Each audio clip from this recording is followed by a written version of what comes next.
ನಮಸ್ಕಾರ ವೀಕ್ಷಕರೇ, ಈಗ ಕುಂಕುಮಕ್ಕಿಂತ ಸ್ಟಿಕ್ಕರ್ ಬಳಕೆ ವ್ಯಾಪಕವಾಗಿದೆ. ಆದರೆ ಹಣೆಯ ಆಕಾರ ಅನುಸಾರ ಸ್ಟಿಕ್ಕರ್ಗಳ ಆಕಾರದ ಆಯ್ಕೆಯು ಬಹುಮುಖ್ಯ. ಹಣೆಯಲ್ಲಿ ಬೊಟ್ಟು ಇಡುವುದರಿಂದ ಹೆಂಗಸರ ಮುಖಕ್ಕೆ ಹೆಚ್ಚಿನ ಕಳೆ ಕೊಡುತ್ತದೆ. ಉದ್ದನೆಯ ಮುಖ ಇರುವವರು ಉದ್ದನೆಯ ಬೊಟ್ಟನ್ನು, ಚೌಕಾಕಾರದ ಅಥವಾ ದುಂಡು ಮುಖ ಉಳ್ಳವರು ದುಂಡು ಬೊಟ್ಟು ಇಡುವುದರಿಂದ ಮುಖ ಆಕರ್ಷಣೀಯವಾಗಿ ಕಾಣುತ್ತದೆ. ತುಂಬಾ ದಪ್ಪ ಮೈಕಟ್ಟನ್ನು ಹೊಂದಿರುವವರು ಯಾವಾಗಲೂ ಸರಳವಾದ ಆಭರಣಗಳನ್ನು ಧರಿಸಬೇಕು. ಹದಿಹರೆಯದ ಯುವತಿಯರು ಮೂಗಿಗೆ ನತ್ತು ಬಳಸುವ ಬದಲು ಚಿನ್ನದ ರಿಂಗನ್ನು ಧರಿಸಿದರೆ ಹೆಚ್ಚು ಆಕರ್ಷಕವಾಗಿರುತ್ತದೆ. ಅಗಲ ಹಣೆ ಇರುವ ಸ್ತ್ರೀಯರು ದೊಡ್ಡ ಬೊಟ್ಟು ಇಟ್ಟುಕೊಳ್ಳಬೇಕು. ಚಿಕ್ಕ ಹಣೆ ಇರುವವರು ಸಣ್ಣ ಬೊಟ್ಟು ಇಟ್ಟುಕೊಂಡರೆ ಚೆನ್ನಾಗಿರುತ್ತದೆ. ನೀವು ಕ್ರಾಸ್ ಮ್ಯಾಚಿಂಗ್ ಸೀರೆ, ಬ್ಲೌಸ್ ಧರಿಸಿದರೆ ಸೀರೆ ಬಣ್ಣದ ಬೊಟ್ಟು ಇಟ್ಟುಕೊಳ್ಳಿ. ಉಡುಪಿಗೆ ಮ್ಯಾಚಿಂಗ್ ಆಗುವ ಸ್ಟಿಕ್ಕರ್ ಅಂದವನ್ನು ಹೆಚ್ಚಿಸುತ್ತದೆ. ಜೀನ್ಸ್, ಸ್ಕರ್ಟ್ ಮುಂತಾದ ಆಧುನಿಕ ಉಡುಪು ಧರಿಸಿದಾಗ ಬೊಟ್ಟು ಇಟ್ಟುಕೊಳ್ಳಬೇಡಿ. ಈ ತರಹದ ಡ್ರೆಸ್ಗಳಿಗೆ ಬೊಟ್ಟು ಸರಿಹೊಂದುವುದಿಲ್ಲ. ಬೆಳಿಗ್ಗೆ ಹಾಗೂ ಸಾಯಂಕಾಲ ಮಾಮೂಲು ಬೊಟ್ಟು ಧರಿಸಿದರು, ಮಧ್ಯಾಹ್ನ ಮಾತ್ರ ಹೊಳೆಯುವ ಬೊಟ್ಟನ್ನು ಧರಿಸಿದರೆ ಉತ್ತಮ.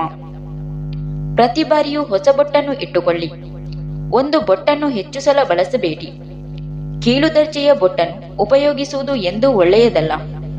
ಅದರಲ್ಲಿರುವ ಅಂಟಿನ ರಾಸಾಯನಿಕದಿಂದಾಗಿ ನಿಮ್ಮ ಹಣೆಯ ಮೇಲೆ ಕಪ್ಪನೆಯ ಕಲೆಗಳು ಮೂಡುವ ಸಾಧ್ಯತೆಗಳಿವೆ. ಹಾಗಾಗಿ ಉತ್ತಮ ದರ್ಜೆಯ ಬೊಟ್ಟುಗಳನ್ನು ಮಾತ್ರವೇ ಧರಿಸುವುದು ಸೂಕ್ತ. ನೀವು ಬೊಟ್ಟನ್ನು ಹಣೆಯಿಂದ ತೆಗೆದ ಕೂಡಲೇ ಕ್ಲೆನ್ಸಿಂಗ್ ಮಿಲ್ಕಿನಿಂದ ಹಣೆಯ ಭಾಗವನ್ನು ಶುಚಿಗೊಳಿಸುವುದು ಒಳ್ಳೆಯದು. ಇದರಿಂದಾಗಿ ಹಣೆಯ ಮೇಲೆ ಯಾವ ಕಲೆಯೂ ಉಳಿಯುವುದಿಲ್ಲ. ಲಿಪ್ಸ್ಟಿಕ್ ಹಾಗೂ ಬೊಟ್ಟು ಒಂದೇ ಬಣ್ಣದಲ್ಲಿದ್ದರೆ ನೋಡಲು ಚೆನ್ನಾಗಿರುವುದಿಲ್ಲ. ನಿಮ್ಮ ಮಕ್ಕಳಿಗೆ ಚಿಕ್ಕ ವಯಸ್ಸಿನಿಂದಲೂ ಹಲ್ಲುಗಳನ್ನು ಸ್ವಚ್ಛವಾಗಿರುವುದನ್ನು ಮರೆಯದೆ ಹೇಳಿಕೊಡಿ. ನಿಮ್ಮ ಮಗಳಿಗೆ ಚಿಕ್ಕ ವಯಸ್ಸಿನಿಂದಲೂ ಹಲ್ಲುಗಳನ್ನು ಸ್ವಚ್ಛವಾಗಿಡುವುದನ್ನು ಮರೆಯದೆ ಹೇಳಿಕೊಡಿ. ಹಲ್ಲುಗಳ ಆರೋಗ್ಯ ದೇಹದ ಆರೋಗ್ಯಕ್ಕೂ ಹಾನಿಯಾಗುತ್ತದೆ. ಪ್ರತಿ ಸಲ ಊಟ ತಿಂಡಿ ಆದಾಗಲೂ ಬಾಯನ್ನು ನೀರಿನಿಂದ ಮುಕ್ಕಳಿಸುವುದು ಒಳ್ಳೆಯ ಅಭ್ಯಾಸ. ಪದಾರ್ಥ ಸೇವಿಸಿದರೆ ಬ್ರಷ್ನಿಂದ ಹಲ್ಲು ಸ್ವಚ್ಛ ಮಾಡಿಕೊಳ್ಳುವುದು ಅಗತ್ಯ. ಮಗುವಿಗೆ ಹಲ್ಲು ಉಬ್ಬಾಗಿದ್ದರೆ ಹಲ್ಲು ವೈದ್ಯರನ್ನು ಸಂಪರ್ಕಿಸಿ ಹಲ್ಲಿಗೆ ಸೂಕ್ತವಾದ ಚಿಕಿತ್ಸೆ ಕೊಡಿಸಿ.